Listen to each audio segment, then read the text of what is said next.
Now, US President Donald Trump has appeared to back away from a decade-long policy of a two-state solution in the Middle East.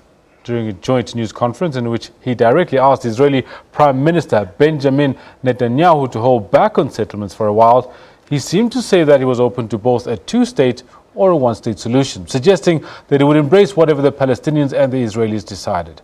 The United Nations earlier indicated that it continues to press the two-state solution and that there is currently no plan B. An opportunity to solidify their personal and national bonds, and with what appears to be a major policy shift on the two-state solution. I'm looking at two-state and one-state, and I like the one that both parties like. I'm very happy with the one that both parties like. I can live with either one. I thought for a while the two-state looked like it may be the easier of the two. But honestly, if Bibi and if the Palestinians, if Israel and the Palestinians are happy, I'm happy with the one they like the best. A change that would place the United States on a different path to the international consensus, with the UN Secretary General earlier calling for everything to be done to preserve the two-state solution policy. Based on what happens if the current policy changes.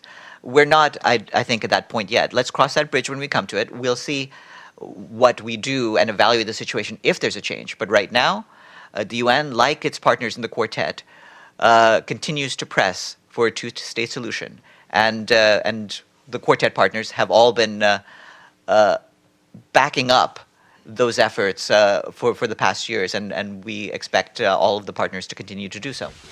In an awkward moment at the White House, the question of settlements also came up. As far as settlements, I'd like to see you hold back on settlements for a little bit. We'll work something out, but I would like to see a deal be made. I think a deal will be made.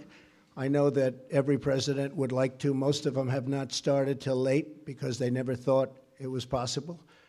And it wasn't possible because they didn't do it. But Bibi and I have known each other a long time.